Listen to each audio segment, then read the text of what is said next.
Muito boa noite, pessoal. Continuamos aqui nosso estudo a respeito do processo trabalhista. Veremos agora os meios de resposta do réu. Vimos na aula passada o conceito de contestação e agora a gente vai estudar as preliminares de defesa. E o que vem a ser as preliminares de defesa? As preliminares de defesa são aquelas teses defendidas pela reclamada, né, antes de contestar realmente os pedidos do autor. Então, é nesse momento processual que a reclamada apresenta ali a teses que, se acolhida pelo juiz, determina a extinção do processo sem a apreciação do mérito. Então, se o juiz acolher uma dessas preliminares, não vai haver qualquer tipo de análise quanto aos pedidos feitos pelo autor no seu processo. Então, se o reclamante, né, o autor da ação, pediu o fundo de garantia, hora extra, 13º, e houver o acolhimento e houver a concordância do juiz com alguma dessas teses preliminares, o juiz nem vai analisar os pedidos feitos pelo autor do processo. Ele já vai extinguir de cara o processo com o acolhimento dessas preliminares. E quais são essas preliminares? A primeira preliminar que vamos estudar é a inépcia da petição inicial. O que vem a inépcia da petição inicial?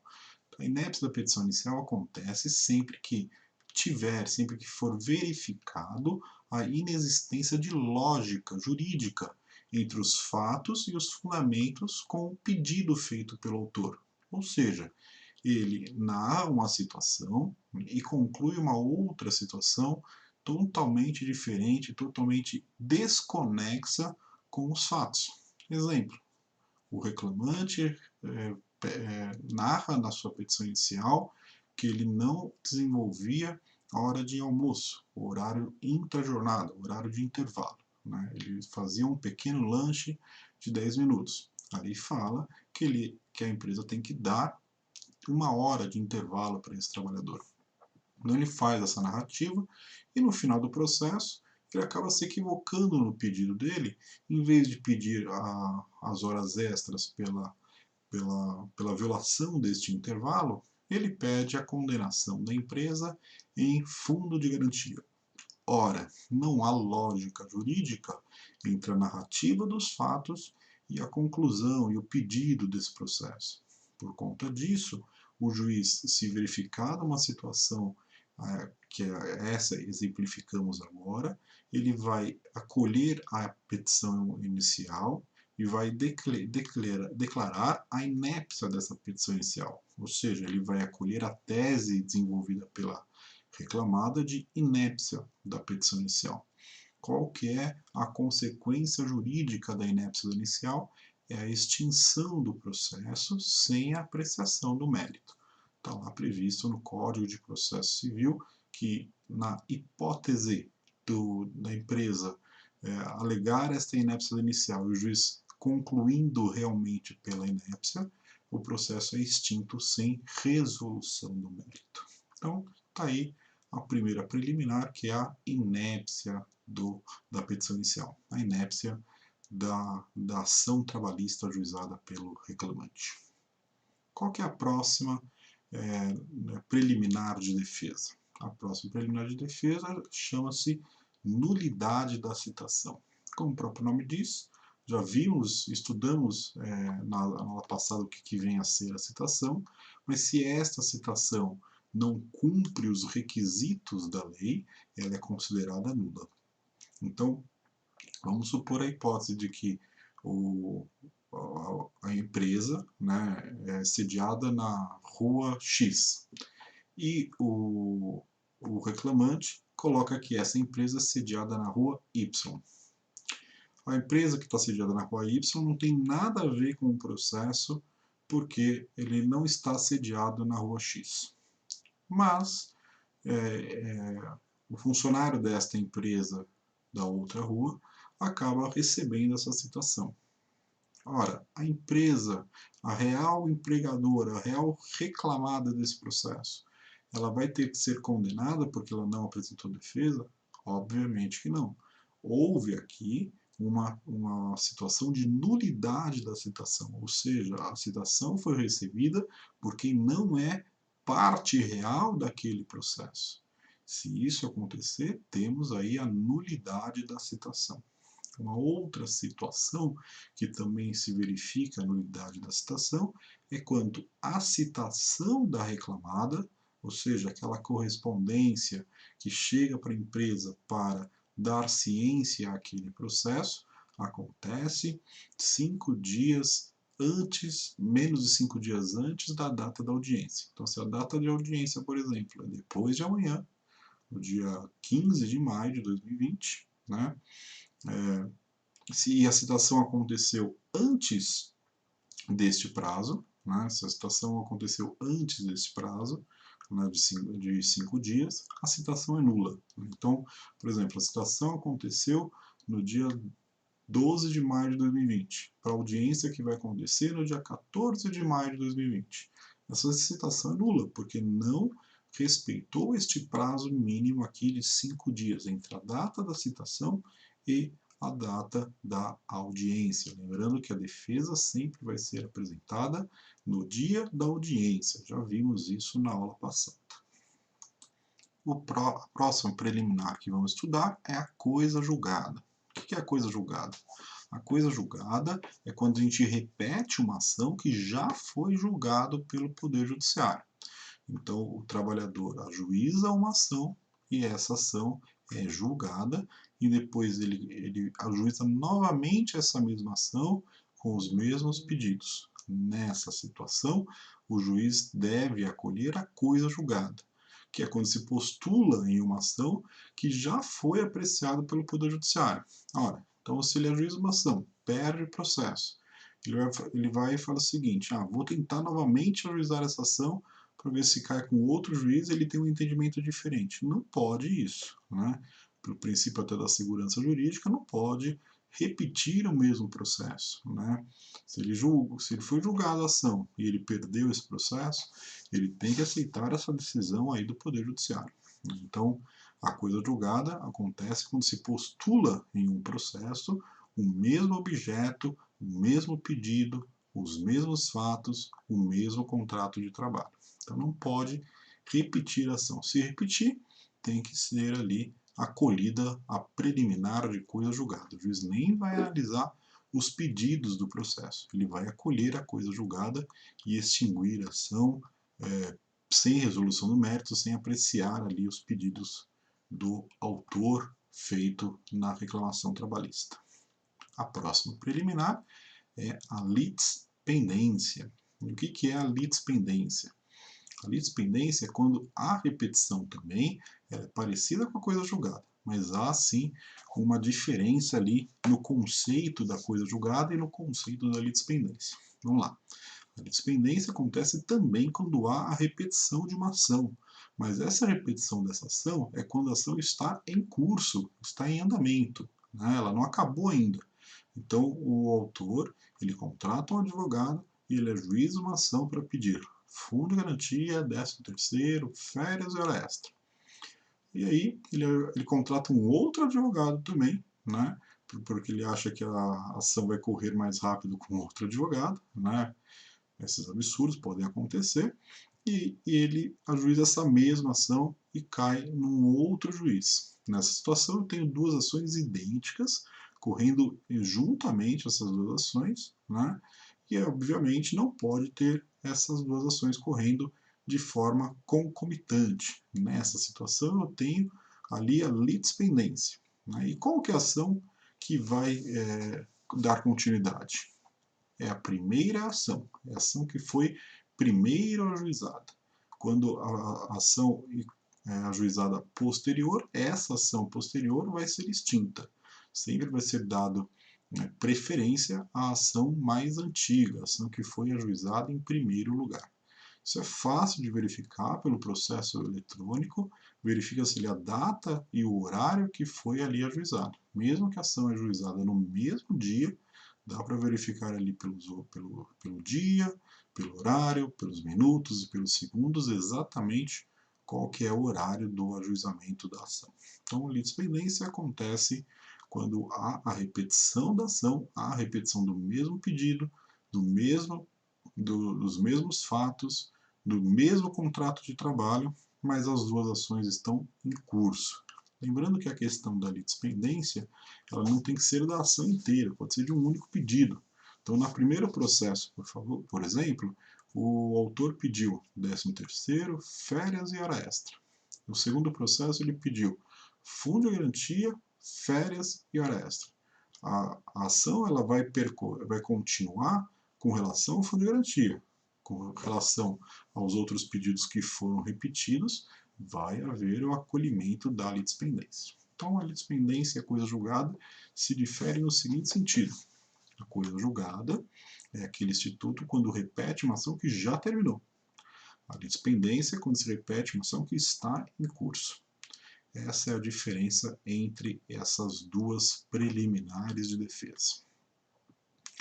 Por último, das preliminares de defesa, antes de entrar nos preliminares de mérito, é a perempção.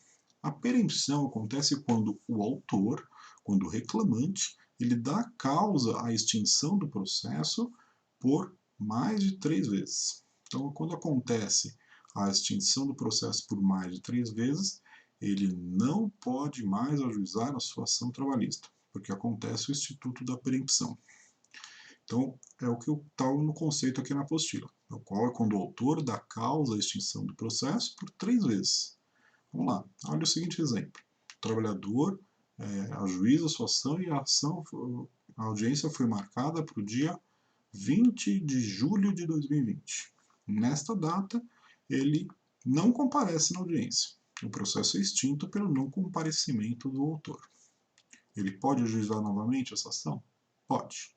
Ele pode repetir esse ajuizamento dessa ação, porque a primeira ação foi extinta e ela já encerrou, já está arquivada. Aí ele pode ajuizar uma segunda vez.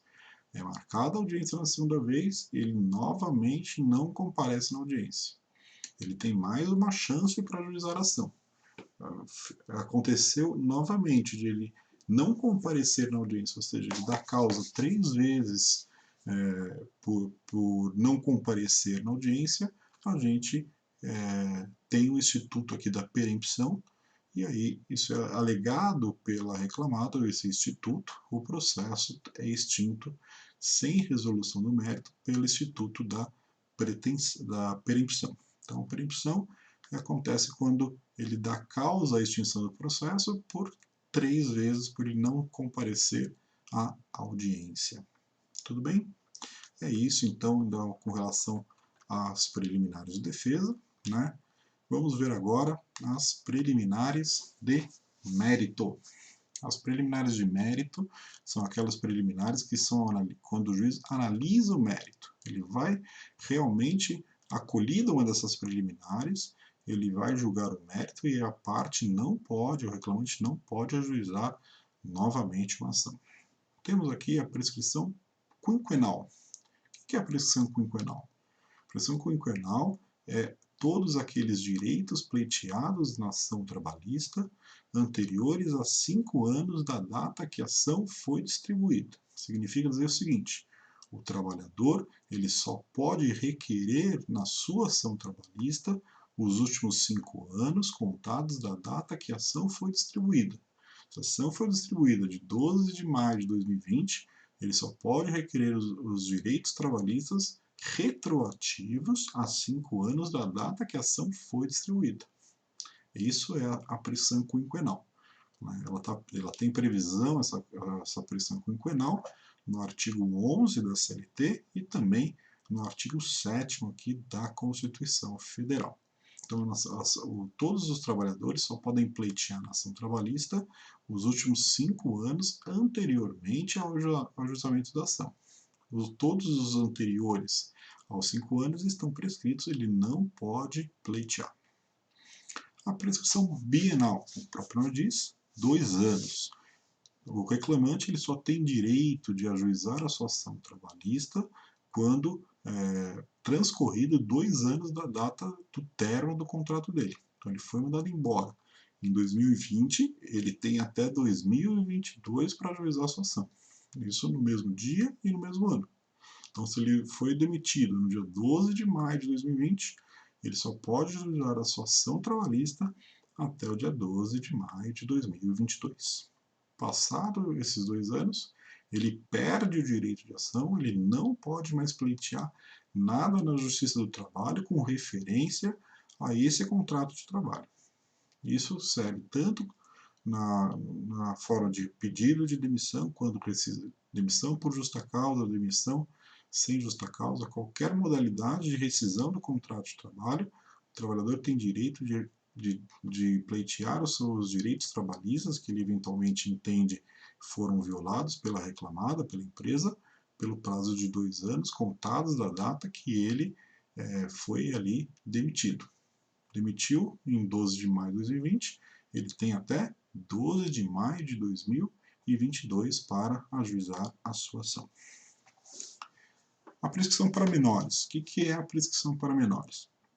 Obviamente, né, não há prescrição, não se conta prazo prescricional para os menores de 18 anos. Então, menor de 18 anos não se aplica nenhum prazo prescricional. Fica suspenso o prazo prescricional, né, até esse menor de idade completar ali a sua maioridade. Então, todos os contratos de trabalho dos menores de 18 anos, eles só terão o prazo prescricional iniciado quando ele completar a maioridade. Então, se ele foi demitido com 17 anos de idade, por exemplo, né, a prescrição não vai correr dos 17 até os 18.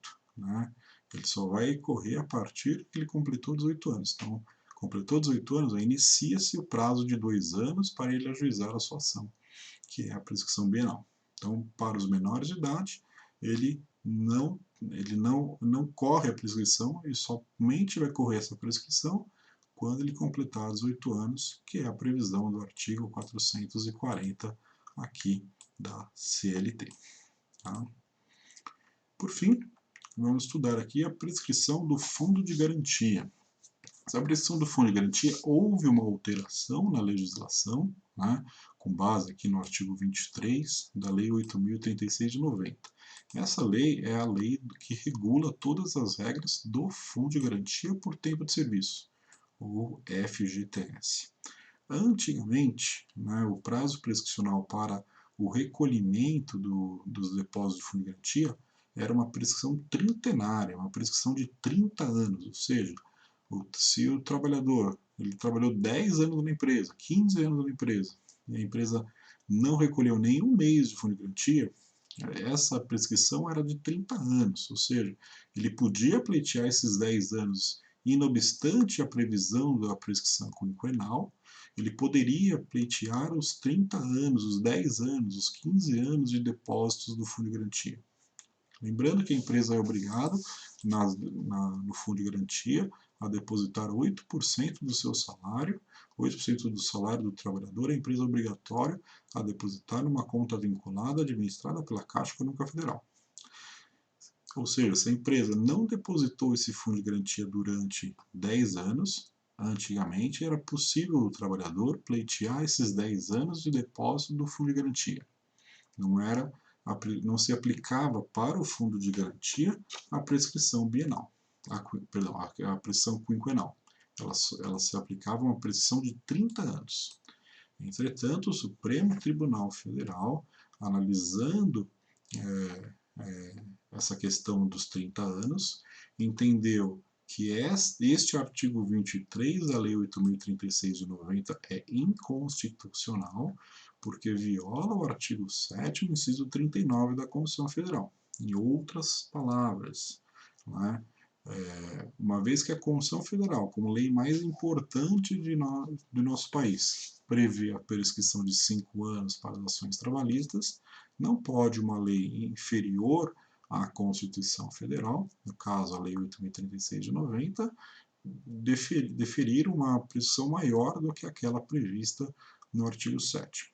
Então, atualmente, para o fundo de garantia, aplica-se o prazo não de 30 anos, aplica-se o prazo quinquenal de 5 anos, porque o Supremo Tribunal Federal assim decidiu.